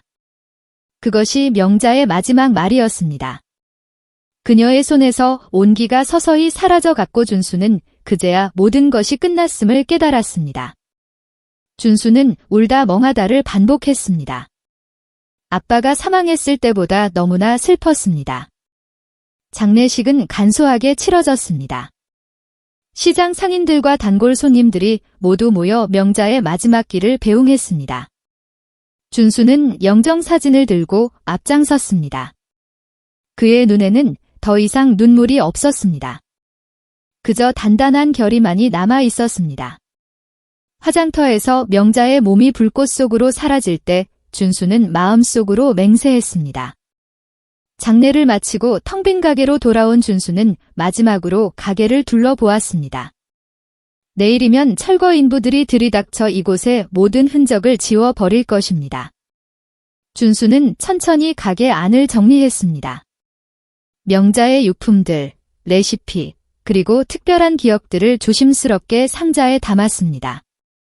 벽에 걸린 명자의 아들 사진도 조심스럽게 내려 포장했습니다. 창밖으로 비가 내리기 시작했습니다. 준수는 마지막으로 가게 문을 돌아보며 불을 껐습니다. 어둠 속에서도 그의 눈은 흔들림 없이 앞을 바라보고 있었습니다. 모든 것을 잃었지만 동시에 그는 무엇을 지켜야 하는지 명확히 알게 되었습니다. 이것은 끝이 아니라 새로운 시작이었습니다. 준수는 비를 맞으며 가게를 떠났습니다. 그의 등 뒤로 최명자 순대국밥이라는 간판이 빛 속에서 마지막 빛을 발하고 있었습니다. 철거 작업이 끝난 자리에는 빈터만 남았습니다. 어제까지 최명자 순대국밥집이 있던 자리는 이제 흙먼지만 날리는 공터가 되었습니다. 준수는 쓸쓸한 발걸음으로 그곳을 찾았습니다. 가게의 흔적은 온데간데 없었지만 수십 년간 이어져 온 추억은 공기 중에 여전히 맴도는 듯 했습니다. 준수는 공터 한쪽에 놓인 깨진 벽돌 위에 조용히 앉았습니다. 그의 손에는 명자가 남긴 상자가 들려 있었습니다. 지금까지 열어볼 용기가 없었던 그 상자를 이제야 열어볼 시간이었습니다. 천천히 뚜껑을 열자 그 안에는 오래된 레시피 노트와 함께 봉투 하나가 놓여 있었습니다. 준수의 이름이 적힌 봉투였습니다. 떨리는 손으로 봉투를 열자 한 장의 편지와 작은 통장이 나왔습니다. 준수에게 내가 이 편지를 읽을 때쯤이면 나는 이미 세상에 없겠구나. 하지만 걱정하지 마. 모든 삶에는 끝이 있고 내 삶은 충분히 행복했단다. 특히 내가 내 곁에 와준 이후로는 더욱 그랬어. 내가 내게 준 것은 단순한 도움이 아니라 새로운 희망이었단다. 이제 너는 내 길을 가야 해. 내가 따뜻함의 주인이 되어라. 밥 한 그릇이 사람을 살리는 것처럼 내 따뜻한 마음이 세상을 살릴 수 있을 거야. 이 통장에는 내가 평생 모은 돈이 있어. 많지는 않지만 내 꿈을 위한 첫걸음이 되길 바란다. 언젠가 내 이름으로 된 가게 앞에서 나는 웃으며 지켜볼 거야. 넌 결코 혼자가 아니란다. 마이너스 명자가 준수의 눈에서 뜨거운 눈물이 흘러내렸습니다. 통장을 펼쳐보니 생각보다 많은 금액이 적혀 있었습니다. 명자가 평생을 아껴 모은 돈이었습니다. 준수는 더 이상 참을 수 없이 통장과 편지를 가슴에 꼭 안고 오열했습니다. 상실의 아픔과 감사함 그리고 미래에 대한 두려움이 한꺼번에 밀려왔습니다. 다음 날 학교에서 준수는 담임 선생님의 호출을 받았습니다. 선생님은 준수의 상황을 알고 있었고 그의 미래를 걱정하고 있었습니다. 준수야, 내 상황 들었다. 정말 안타깝구나. 하지만 내게 좋은 기회가 있을 것 같아. 선생님은 책상 서랍에서 한 장의 브로를 꺼내 준수에게 건넸습니다. 해외 요리 학교 장학생 프로그램이야. 내가 공모전에서 받은 상과 내 이야기를 들은 멘토가 추천서를 써주겠다고 하셨어. 준수는 브로슈어를 받아들었습니다. 그의 마음은 복잡했습니다. 명자가 남긴 곳을 떠나는 것이 맞는 결정일까? 하지만 명자의 편지에서 그녀는 분명히 내 길을 가라고 했습니다. 준수는 고개를 들었습니다. 감사합니다. 고민해 보겠습니다. 시장을 찾아간 준수는 이제는 텅 빈 공간이 된 시장 골목을 천천히 걸었습니다. 몇몇 상인들은 아직 정리를 하고 있었고 최소하게 할머니는 준수를 보자 달려와 안아주었습니다. 준수야, 우리가 다 들었다. 명자가 내게 통장을 남겼다면서 준수는 고개를 끄덕였습니다. 할머니는 조그한 봉투를 준수에게 건넸습니다. 이건 우리 시장 사람들이 모은 거야? 내 앞날을 위해 써라. 어두운 밤 준수는 자신의 작은 방에서 모든 것을 정리했습니다. 명자의 레시피 노트, 통장, 시장 사람들의 정성, 그리고 장학생 기획, 이 모든 것이 그에게 새로운 시작을 알리는 신호였습니다. 눈물로 얼룩진 얼굴을 거울에 비추어 보며 준수는 결심했습니다. 도망치는 것이 아니라 더 강해지기 위해 떠나는 것, 언젠가 다시 돌아와 명자의 이름을 빛내기 위해 준수는 해외 요리학교 지원서를 작성하기 시작했습니다. 어둠 속에서도 그의 눈빛은 다시 한번 강한 결의로 빛났습니다. 시간은 빠르게 흘렀습니다. 미국 뉴욕의 요리학교에 입학한 준수는 낯선 환경에서 처음에는 언어의 장벽과 문화 차이로 어려움을 겪었지만 그 모든 것을 뛰어넘는 열정이 있었습니다. 학비는 장학금으로 충당했지만 생활비를 마련하기 위해 그는 밤낮 없이 일했습니다. 코리아타운의 작은 식당에서 설거지부터 시작한 그의 일은 점차 요리 보조로 발전했습니다. 강, 넌 다른 알바생들과 달라. 항상 주방의 모든 걸 관찰하고 있지? 식당 주인의 말에 준수는 미소를 지었습니다. 관찰은 명자에게서 배운 첫 번째 교훈이었습니다. 주방에서는 재료의 양부터 손님들의 반응까지 모든 것이 데이터였고 배움의 기회였습니다. 주말에는 물류 창고에서 아르바이트를 했습니다. 식재료가 공급되는 과정을 직접 체험하며 준수는 음식 산업의 전체 흐름을 이해하기 시작했습니다. 학교에서 배우는 요리 기술과 현장에서 익히는 비즈니스 감각이 하나 둘 쌓여갔습니다. 졸업 후 준수는 뉴욕의 한 컨설팅 회사에 취직했습니다. 작은 식당들을 돕는 일이었습니다. 그는 명자에게서 배운 따뜻한 경영의 원칙을 적용해 어려움에 처한 가게들에게 새 생명을 풀어넣었습니다. 매출 관리, 메뉴 혁신, 직원 교육까지 마이너스 그의 손길이 닿는 곳마다 변화가 일어났습니다. 당신이 우리 가게를 살렸어요. 어떻게 이런 아이디어를 생각해냈죠? 한 식당 주인의 물음에 준수는 잠시 명자를 떠올렸습니다. 제 스승께서 가르쳐 주셨습니다. 음식은 단순한 제품이 아니라 사람을 살리는 것이라고요. 30살 준수는 자신만의 회사를 설립했습니다. 전통 음식의 현대화를 모토로 한 그의 비즈니스 모델은 빠르게 성장했습니다. 식당 컨설팅에서 시작해 식품 유통, 프랜차이즈 개발까지 그의 사업 영역은 계속 확장되었습니다. 특히 그의 회사가 개발한 전통 음식 간편화 시스템은 업계에 혁명을 가져왔습니다. 32. 준수는 마침내 고향으로 돌아왔습니다.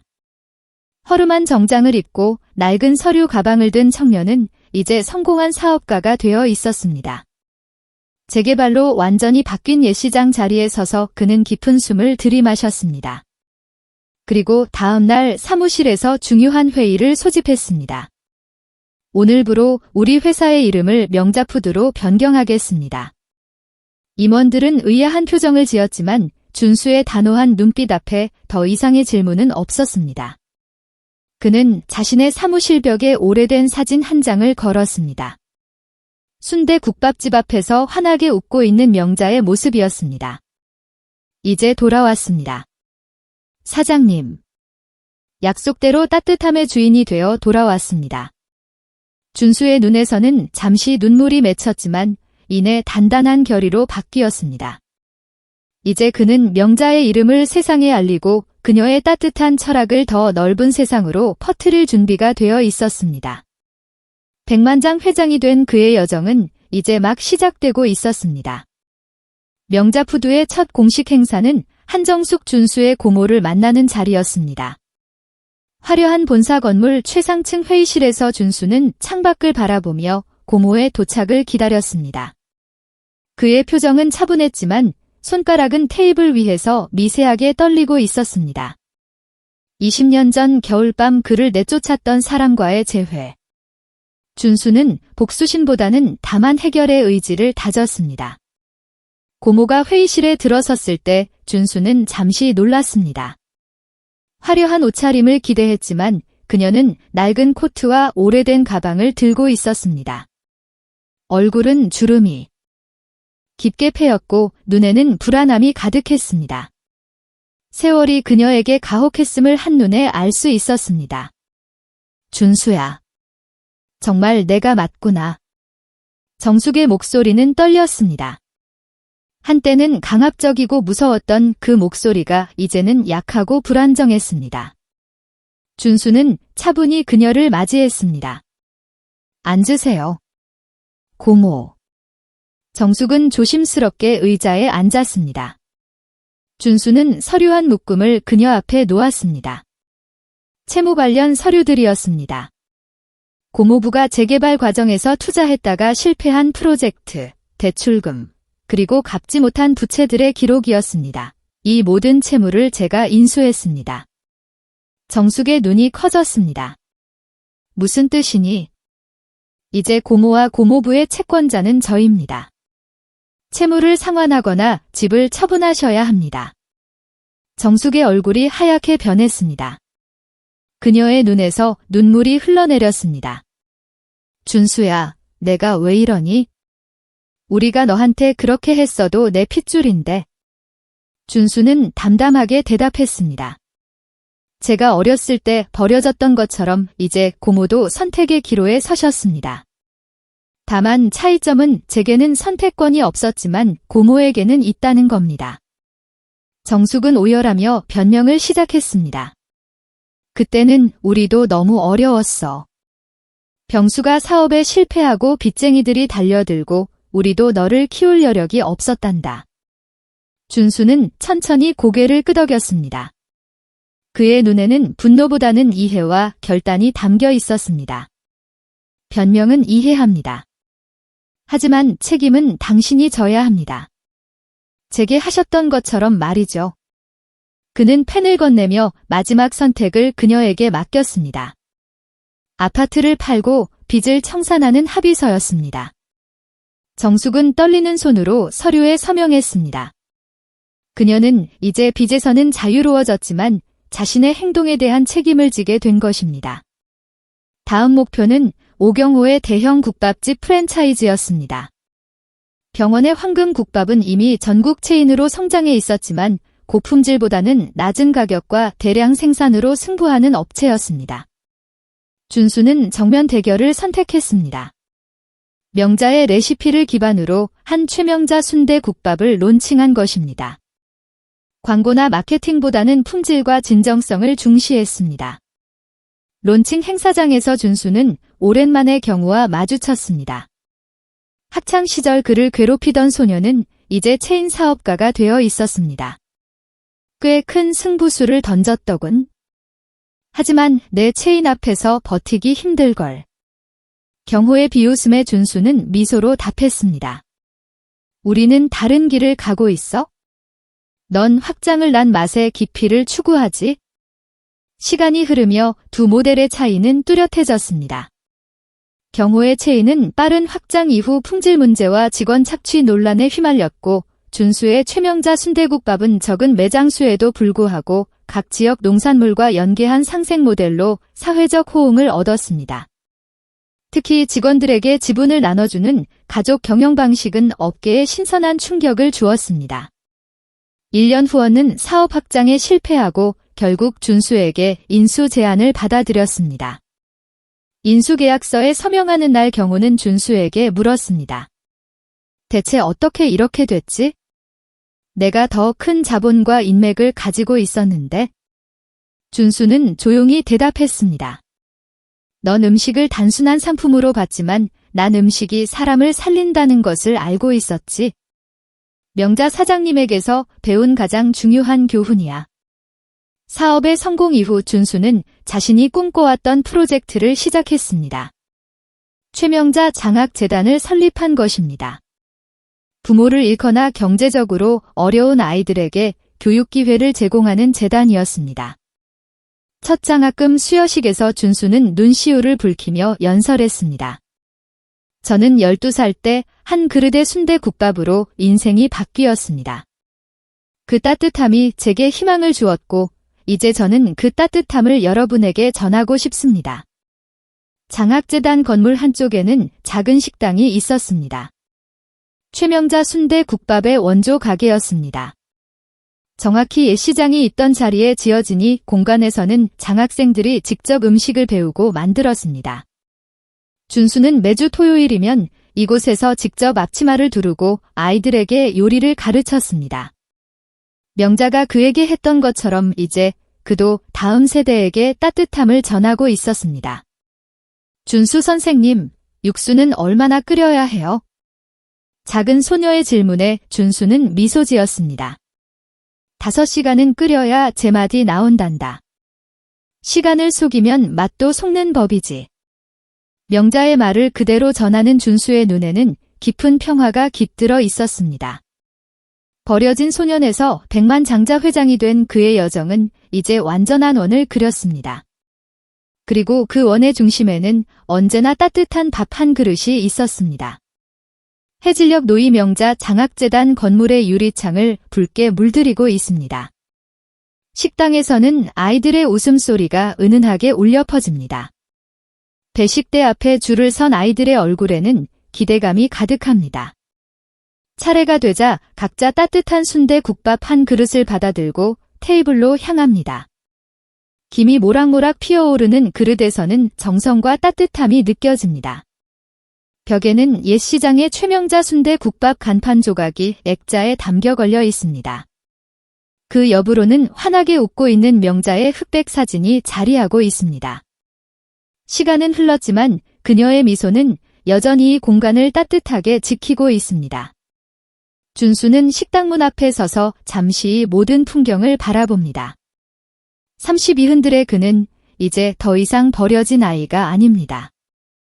그의 손에는 하얀 국화 한 다발이 들려 있습니다. 그는 조용히 무릎을 꿇고 꽃을 문 앞에 내려놓습니다. 준수의 눈에는 깊은 감사와 성취감이 담겨 있습니다. 고모가 버린 아이 이제 수많은 아이를 먹여 살립니다. 그리고 사장님 약속 지켰습니다. 따뜻한 밥을 끊이지 않고 있습니다. 저녁 바람이 불러오고 식당 처마에 걸린 작은 풍경이 달그락 소리를 냅니다. 그 소리는 마치 명자가 대답하는 것처럼 준수의 귀가에 맴돕니다. 준수는 미소를 지으며 천천히 일어섭니다. 그의 뒤로 식당의 불빛이 따뜻하게 번지고 그 안에서는 새로운 희망들이 자라나고 있습니다. 그가 12살 때 받았던 한 그릇의 따뜻함이 이제는 수백 수천 개의 그릇으로 퍼져나가고 있습니다. 이 이야기가 가슴에 남는다면 친구와 가족, 지인에게 공유해주세요. 누군가의 인생이 당신의 이야기일지도 모릅니다. 구독, 좋아요와 함께 어디서 보고 계신지 댓글로 남겨주세요. 감사합니다.